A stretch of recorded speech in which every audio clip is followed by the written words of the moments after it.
Hi, I'm William and this is the wine room at Putnam Market, and today I'm going to talk about what you're going to do if you don't really want to drink the whole bottle of wine, but a whole bottle of wine is all you've got to drink. So how can we just have as much wine as we want to drink, maybe a glass or two, and still leave the wine in the shape so that it'll be worth drinking in 2 or 3 days' time, say? Well, there's 3 really effective ways of doing it, and I'll come to what those are in a moment. There's a few other things that sort of work as well, like those vacuum pumps that you might have seen.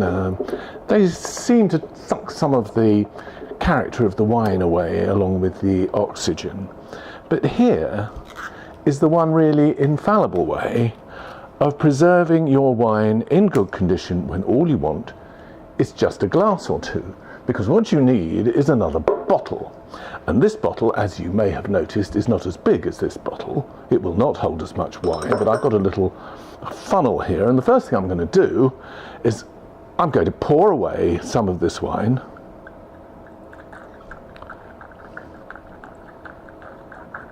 And I'm going to fill this little bottle up right to the top, at which point I will have a full half bottle of wine. And as the level of the wine goes up, so it's forcing the air out of the bottle and leaving me with wine that's going to stay in good shape until I want to drink the other half bottle.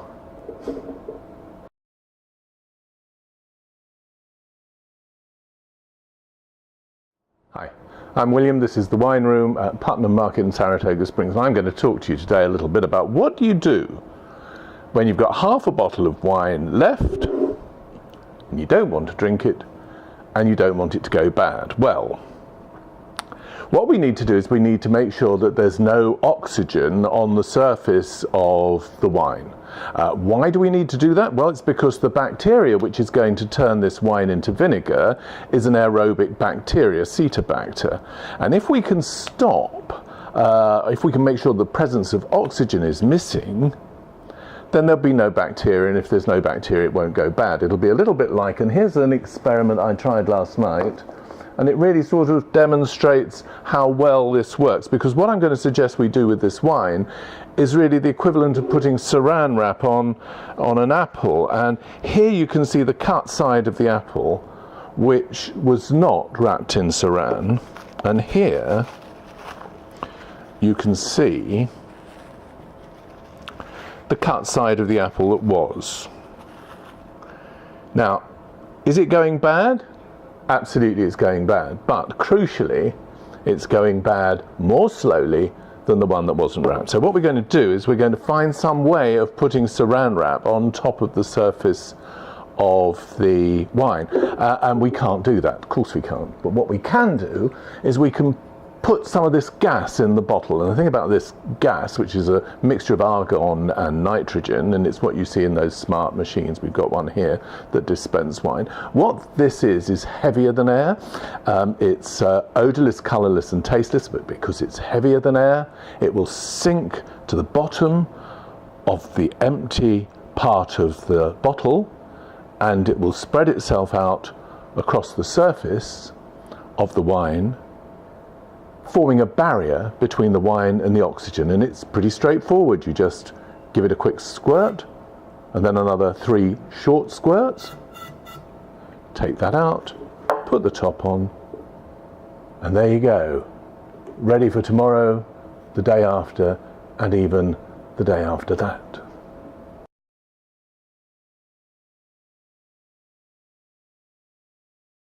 So it's the holiday season, and I'm William. This is the wine room at Putnam Market, and we're going to have a lot of open bottles of wine in our future over the next week or so, and some of them won't get completely consumed. So what do you do when you've got half a bottle of wine left over?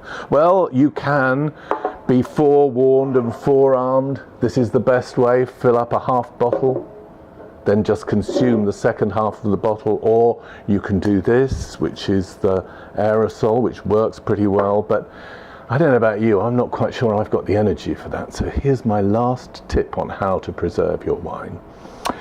The process of degradation is a chemical one, and like all chemical reactions, it happens a great deal more slowly at lower temperatures than it does at high temperatures. So what you do with your leftover wine, whether it's white or red, is you put the cork back in it and you put it in the fridge.